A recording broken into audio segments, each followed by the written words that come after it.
अस्सलाम वालेकुम एवरीवन, कैसे हैं आप सब? होपफुली सब ठीक ठाक होंगे। तो आज का ब्लॉग मैं काफ़ी टाइम बाद अपलोड कर रही हूँ, just because of the busy schedule. और फिर यू नो वेरी वेल कि कराची का जो मौसम है वो बहुत ज़्यादा अप डाउन चल रहा है, कभी सर्दी कभी गर्मी। तो बस इसी वजह से जो बीमारियाँ हैं, flu, fever, diarrhoea etcetera etcetera, तो वो सारी चीज़ें बहुत ज़्यादा इन्वायरमेंट में हैं और इस वजह से सभी बीमार हैं। तो बस मुझे टाइम बिल्कुल भी नहीं मिल रहा था अपलोड करने का ब्लॉग, तो आज सोचा कि ब्लॉग अपलोड कर ही देती हूँ थोड़ा बहुत टाइम निकाल के। तो यहाँ पर ज़िमल का प्ले एरिया जो डेकोरेट हमें करना था लेकिन वो रह गया था, तो उसका इनिशिएटिव हमने यहाँ पर लिया था और इसकी जो मेन वॉल थी प्ले एरिया की वो ही हम यहाँ पर डेकोरेट करवा रहे थे और इसको ज़िमल ने बहुत ज़्यादा इंजॉय भी किया।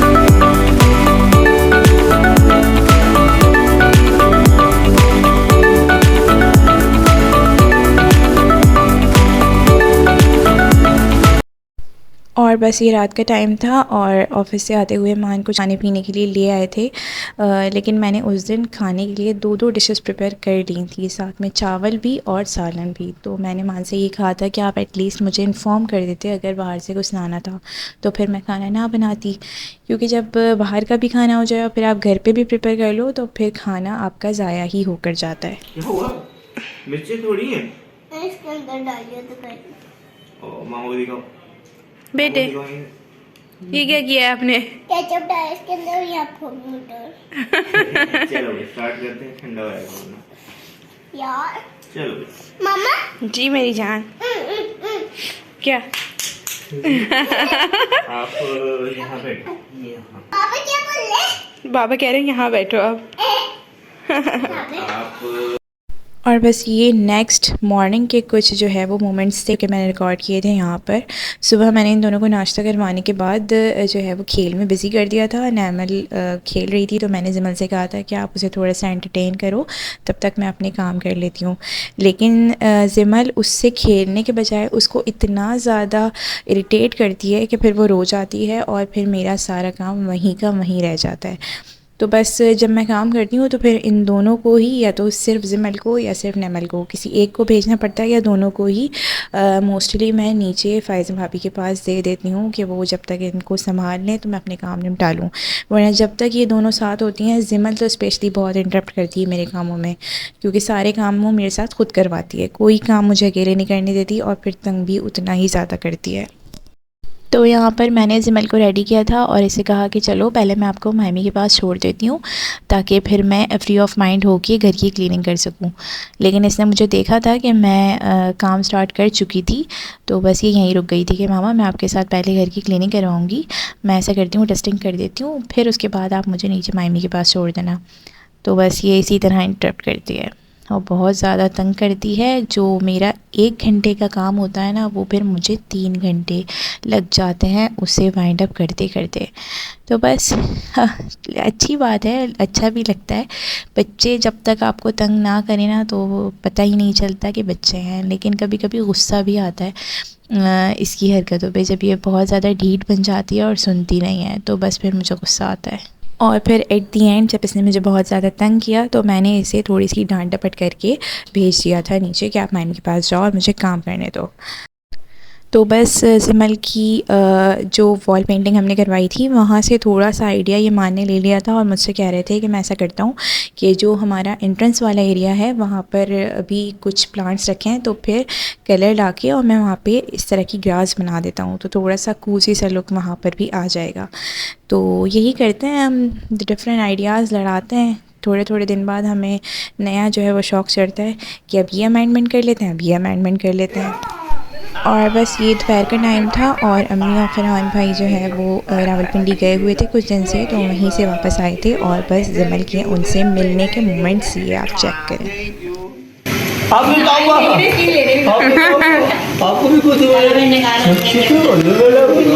में आ गए, समझ में आ गए, आ गए, आ गए, फिर से आ गए वाकई में, सही सही से याद आ गए, सब याद आ गया इनको, है ना माशाल्लाह से, है ना, मुझे मुझे ले लिए।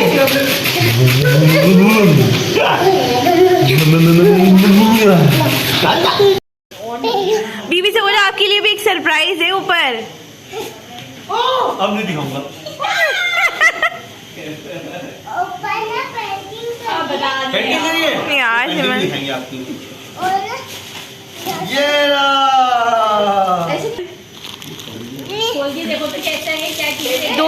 ये वाला, और पैंट लगाओ, उसकी पैंट लगाओ, ये उसकी पेन लगाओ, ए यहाँ की और लाइट खुलेगी। ये जिमल का है, और हटो हटो हटो से, ए ये नानू की तरफ से, अम्मी की तरफ से, ये लो, वाह जिमल, हाँ ईद की हो गई।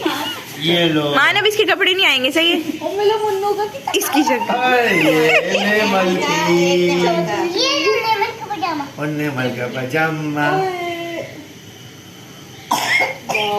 दोनों के प्यारे प्यारे लग रहे भाई ये माशाल्लाह इसका भी से। पजामा। पजामा, वाह जीजू, जुजू ये जबरदस्त। इसको तो सीधा अच्छा अच्छा, इसका सीधा नहीं है, इसका प्रिंट नहीं है, ऐसे ही है। ये वाह जिमल, आपके तो कपड़े आ गए, वो दे तो। जिमल के पास तो चलें जी, यहाँ कर लेते हैं हम अपनी रेसिपी स्टार्ट। और आज हम प्रिपेयर कर रहे हैं कोल्ड कॉफ़ी केक, और इसमें आप जो नॉर्मली रस्क मिलते हैं बेकरी पर उनका यूज़ करेंगे।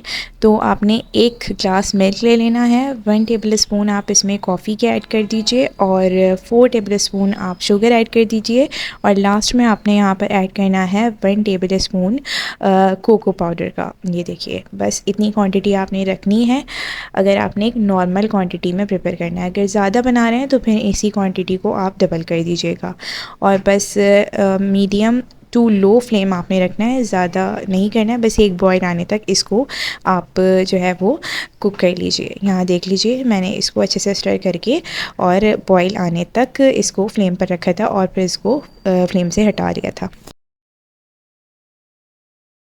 नेक्स्ट फिर आपने यहाँ पर एक मिक्सचर बना लेना है। उसके लिए आप सबसे पहले ऐड कर दीजिए 3 to 4 tablespoon milk add करने के बाद आप इसमें 1 tablespoon cocoa powder add कर दीजिए। कोई सा भी ब्रांड का ले लीजिए, मैंने यहाँ पर क्रेव का लिया है, और इसको आपने अच्छे से मिक्स कर देना है। कोको पाउडर ऐड करने के बाद यहाँ देख लीजिए, मैं इसमें 1 ही टेबल स्पून ऐड कर रही हूँ कॉफ़ी के, और बस इसको आपने मिक्स करके अच्छे से बीट कर लीजिएगा। स्पून से ये मिक्स नहीं होगा जैसे कि आपको दिख रहा है। देन मैंने दोबारा से यहाँ पर ये हैंड बीटर ले लिया था, इससे ये अच्छे से मिक्स हो गया था। इसको बिल्कुल आपने लम्प फ्री कर देना है।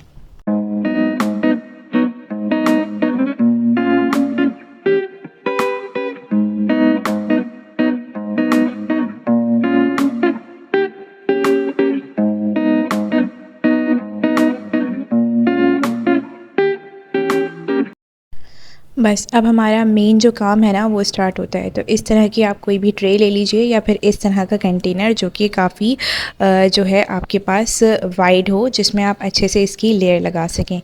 तो यहाँ पर ये देख लीजिए, ये वो वाला मिक्सचर है जिसको मैंने एक बॉयल आने तक फ्लेम पर रखा था। तो बस ये रेडी हो गया था। अब मुझे ले लेने हैं रस्क, और रस्क मैं ले लूँगी नॉर्मली, आप कोई से भी ले लीजिए।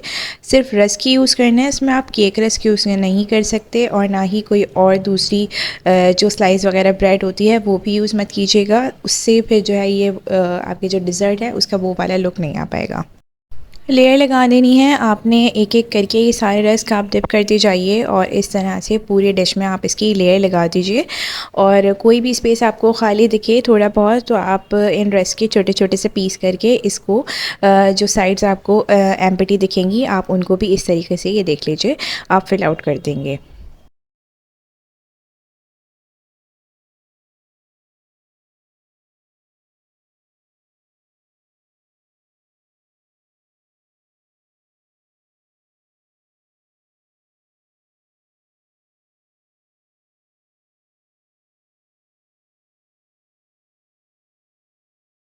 लेयर लगाने के बाद अब देख लीजिए हमें यहाँ पर विपिंग क्रीम का बैटर जो है वो रेडी करना है। तो विपिंग क्रीम आप कोई सी भी ले लीजिए। मैंने यहाँ पर मिल्क पैक की विपिंग क्रीम ली है जो कि मेरी मंथली ग्रॉसरी में आई थी, तो मेरे पास रखी हुई थी। अगर आपके पास ये वाली ना हो तो आप जो बेकरी से मिलती है स्वीटेंड विपिंग क्रीम वो ले लें तो बहुत ही बेस्ट है।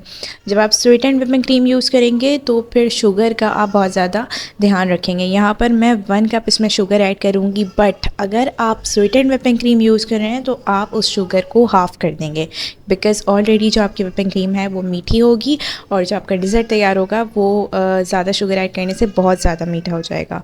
तो बस आप इसको अच्छे से कर लीजिए बीट। और अब देख लीजिए मैं इसमें शुगर ऐड कर रही हूँ। ये अप्रॉक्स 1 जो है वो कप है।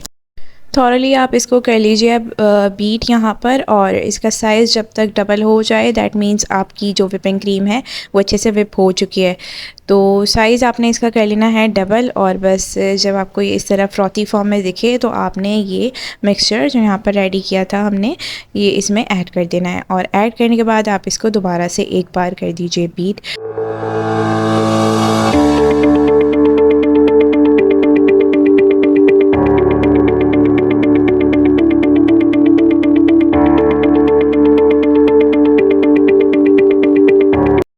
तो ये मिक्सचर कुछ इस शेप में आ गया था, और अब जो मैंने रस की लेयर लगाई थी उसके ऊपर मुझे इसे स्प्रेड कर देना है। ये देख लीजिए ये मैंने लेयर अच्छे से लगा दी थी, और जो इसके ऊपर मैंने वो पहले वाला मिक्सचर ऐड किया था वो अच्छे से एब्जॉर्ब हो गया था। दैन मैं इसमें ये सारा जो बैटर मैंने तैयार किया है विपिंग क्रीम वाला वो इसमें ऐड कर दूँगी। और बस अच्छे से आप इसको इसमें ऐड करके with the help of the spatula, with the help of any spoons जो आपको सूटेबल लगे आप अपने अकॉर्डिंग उसको अच्छे से ये देख लीजिए इस तरीके से आपने स्प्रेड करके और उसको एक फिनिश लुक दे देना है।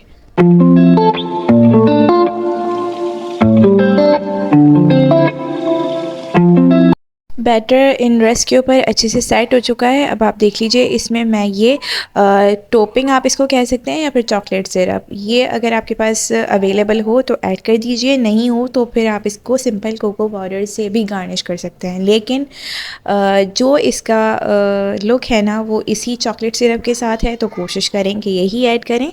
और देख लीजिए बस एक टूथपिक की हेल्प से आप कोई भी अपनी मर्ज़ी की डिज़ाइनिंग इस पर करके इसको ब्यूटीफुल और वर्थ वॉचिंग बना सकते हैं। तो बस मैंने इसको अच्छे से डिज़ाइन कर दिया है, और साइड में अब मैं इसके स्प्रिंकल करूँगी कुछ चॉकलेट चिप्स। तो इसी तरीके से आप इसको अपनी मर्ज़ी से अपने स्टाइल से डेकोरेट कर सकते हैं और अपने आप को रिप्रेजेंटेटिव बना सकते हैं। तो बस रेसिपी अगर आपको पसंद आए आज की तो वीडियो को लाइक कीजिएगा, शेयर कीजिएगा, चैनल को सब्सक्राइब कीजिएगा। व्लॉगिंग भी अगर पसंद आ रही है तो भी लाइक कीजिएगा। एंड यस, इसको आपने फ्रिज में रखना है 2 घंटे के लिए, और ठंडा ठंडा खाइए और इन्जॉय कीजिए।